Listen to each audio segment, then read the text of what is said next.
D&D Hypochondriac Edition.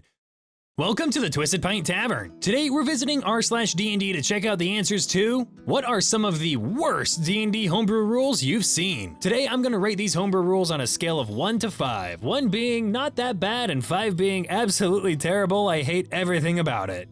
When being given or giving a health potion to an unconscious ally, they have to succeed a con save or choke on it and fail a death save, LMAO. So when you're making a medicine check to try and stabilize someone, you have to succeed your medicine check, otherwise it counts as a failed death save, and a successful medicine check counts as a successful death save. So I could see the whole potential to cause a failed death save on the DM's eyes and such, but bro, a medicine check and a potion are two completely different things. I just think con save or choke is a very, I don't know, not great move. I'm gonna give this one a 3 out of 5. It's not like the worst of the worst. It's kind of niche because people don't go down as often as some other house rules might come up, but it's still a bad rule. At an Iron GM contest some years ago, I had a GM say that you had to roll a d6 at the start of each turn, and that was how many squares you could move, like in Monopoly. It's not the dumbest rule I've ever seen, but it was just so antithetical to what I'm used to, and there was no in-universe justification for it. Anyway, the archers did very well in that game. Yeah, this one I feel like I'm gonna give probably another 3 out of 5. I wanna say 2 out of 5 because it can get much worse, but it doesn't make sense. It's not a great rule. All it does is slow things down even more than combat can already be perceived as slow. So I don't really think that's the way to go. Moving faster than a brisk jog requires an acrobatics check. Failure would result in anything from stumbling to tripping flat on your face. And then this reply should have put your monk crocs in sport mode. So for the homebrew rule, I'm gonna give it, I think, a 2 out of 5. It's bad, it's definitely still a bad rule, but it could be a lot worse, it could be a lot more detrimental. But still, I mean, how often are you assuming that your characters are running or doing more than a brisk jog? Because you might be forcing acrobatics checks way too much. As is, forcing an acrobatics check for running is too much. The monk crocs in sport mode though, that one gets a 5 out of 5 on the good side of things. I absolutely want monk crocs in my D&D game now. Adjusting PC's appearance based on their RP. As an example, the DM felt that one of the players wasn't role-playing their elf character enough like an elf, so the PC lost his pointed ears and half of his racial dexterity bonus. He had to earn them back by acting more elven. I've seen consequences for a paladin who didn't act his alignment, or clerics who did things their deity wouldn't approve of, but this felt over the top to me. Yeah, that's just dumb. Like, that's just dumb. There's no other way around that. That's not just like, oh, I have an idea, it might be kind of cool. You don't just lose your racial bonuses because you're not acting elven enough. Does that mean, like, if a half-orc doesn't fit into the stereotypes that you assume he should do, he loses his strength and con or whatever? That doesn't make sense. That doesn't work because so many of the reasons that people play this variety of races is to break those norms, to play the intellectual half-orc wizard, and you're saying that he would lose all of his abilities because of that. That's just bad. 4 out of 5. 4 out of 5 on that one. I had a DM who would run the entire game in initiative order. Allowing 25 to 30 feet of movement at a time literally brought the game to a snail's pace. Yeah, so like you're dungeon crawling and you still go completely in initiative order. That would be horrible. If you guys are curious about what that would feel like and you play Baldur's Gate, just try to play the whole game in turn-based mode. Like that's how it would be. You only get to move so much, then you end your turn, and then someone else gets to take their 30 feet of movement. It's just not a good way to do it. This one I'm gonna give another 3 out of 5. I mean, it doesn't like punish anybody. It doesn't seem unfair. It's just a bad, slow rule. The DM rolls all the dice for all the players and keeps their character sheets during play because he doesn't trust the players to accurately track their ammo, rations, etc. Oh, and all those dice are rolled behind a screen. I wish I was joking. So you're not even playing D&D at that point. Like, if the DM's rolling everyone's dice, and I've talked about this in an older video, you know, there's the Harmon Quest game that you can watch online that the DM does that. Apparently that's how they grew up playing. In certain groups, it could work, whatever. But the fact that he keeps the character sheets behind the screen as well and doesn't let you see or track anything, you're not playing D&D. He's just rolling all this stuff and asking you guys for some story input on the book he's writing. That's what's happening there. I'm gonna say 4 out of 5 on this one. You're completely ruining the gameplay experience for the players, and it's just very kind of controlling. Drinking the water requires a con save versus cholera. Eating the bread requires a con save versus ergo poisoning. Drinking from a tap, lead poisoning. Carousing, syphilis. Eat steak, VCJD. Sharpen a weapon, cut yourself and get tetanus. Stroke a dog, bitten, and die from rabies. So basically, everything you do could have a horrible consequence. Some things potentially having horrible consequences, sure. If you're trying to drink water from a clearly dirty pond, yeah, maybe you should save versus a disease or something. If you're trying to pet a rabid hellhound, then yeah, maybe you're gonna get bitten and die from hell rabies. But outside of those specific cases, you shouldn't be asking for a check for every little thing. This one's a 3 out of 5. You're just trying to throw consequence into things that realistically should have no consequence. There's also this very fitting reply, D&D Hypochondriac Edition. Cause that's what it is. You're always afraid that you're gonna get something from doing something, and thus you play way too carefully.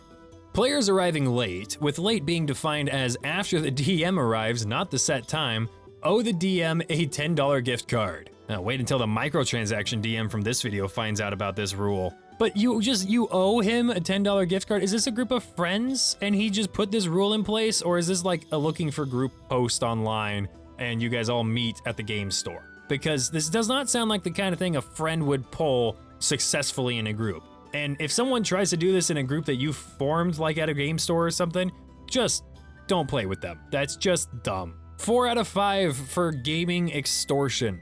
Crit fumble rules. Always bad, always annoying, and I cringe remembering that I use them. There's this reply, it's funny, I've been DMing this one group for about 3 months now, and every time they roll a 1, they give out this giant, oh no! And I'm like, okay, so with your dex and proficiency bonus on your thieves tools, you have a what? An 8.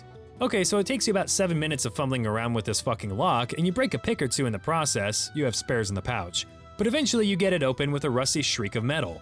It wasn't the cleanest or quietest job, but you still succeed. Cue dumbfounded stares that I didn't have him stab himself in the eyeball with the pick or something. So I feel like these are two different types of crit fumble rules. The first person I'm assuming is talking about the actual crit fumble charts in combat, and there's a lot of people who hate those. I've said it before, I came from older editions where those things were more common, so I don't absolutely hate them, but I see a lot of flaws with them, like how they really overpunish marshals who get extra attacks, and they can be wildly unrealistic. You know, if a nat 1 at your table means that you simply are off balance for 1 attack or something, then that's how you run that. But if you say you drop your weapon, stab your ally, any of those things, you're getting way outside the realm of realism here. Yes, in real life, you might be swinging a sword around and smack someone behind you without realizing, and whoops, you damage them. But we're not ourselves in D&D, we're trained professionals with swords and stabs and magic, and you would think that we probably wouldn't be doing that very often. As for the reply talking about, a nat 1 not failing a skill check, I know by base 5e rules it doesn't, but so many people say that it does, and again, that's coming from older editions where a nat 1 was always a fail, a nat 20 is always a success or best possible outcome, right? I personally say that nat 1s are fails, but I also have the mentality of it that the outcome of the dice isn't purely represented by your skill at it. If you're really good at something and you roll a nat 1, people's argument is, well, you should never really fail that thing automatically, and I disagree. It's realistic to say that when you're trying to pick a lock, you could have a plus 30, but a nat 1 doesn't mean you just can't pick it. It means your pick broke, or there's a pin in the lock that popped out of place and it's now unpickable and needs broken open. There are things to explain why the dice say no. So I think crit fumble charts, I'm gonna give a 4 out of 5 just because, again, they're way over punishing and people go way too hard on them. But the crit fails on skill checks, I'm gonna give a 1 out of 5 because, again, so many people use them and it makes sense. I had a DM who said that Darkvision doesn't work until you've spent at least 30 minutes in total darkness. His reason was the human eye takes 30 minutes to adjust to darkness. In his reply, did he take into account that a dwarf, for example, is quite famous for not being human? I think that reply nails it on the head. Humans don't have dark vision, and you're right, they would take them 30 minutes to fully adjust to darkness, sure, but they don't have dark vision. Someone who has dark vision, they don't need that. Now, I like to say sometimes when someone goes from like pure bright sunlight and then all of a sudden they're in this super dark area, like let's say they fell through a pit trap into a cavern or something, even if they have dark vision, I like to describe their eyes adjusting and taking a moment for the blindness to go away, just because that's what happens with your eyes when you go from massive light to massive darkness or vice versa. But it's like literally a second, and it's just for flavor. Like, it's not a mechanic, it doesn't take 30 minutes, that's bad.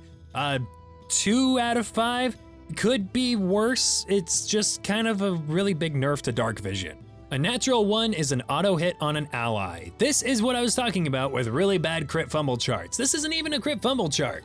It doesn't even consider AC. If they throw an arrow, I as a frontliner get hit. Bullshit.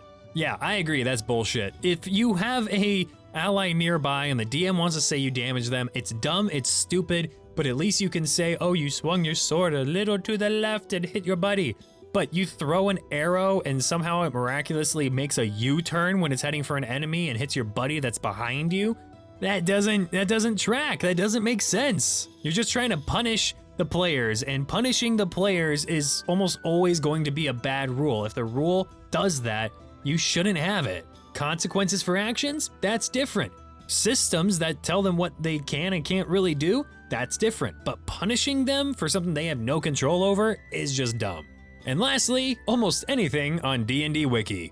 DandDWiki, the place of so many homebrew rules that I really have a hard time trusting which ones are actually going to be decent. DandDWiki is a good source for some things, but just be cautious. You know, if you look something up and find it on there, it may not and likely is not official content. And so many people just post things up there for free without any balance or any care for that. So really be scrutinous with things you find on DandDWiki.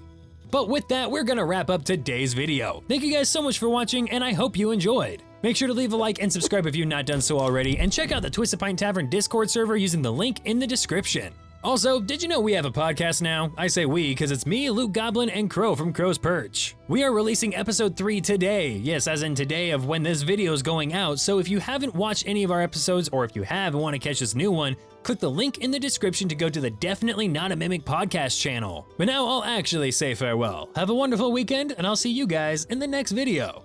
All right, let's see. A bad house rule for a tavern. I'm thinking, if you spill a drop of your beer, you buy a round for the table. No, I think people would actually like that rule. I think that would turn into some kind of drinking game challenge.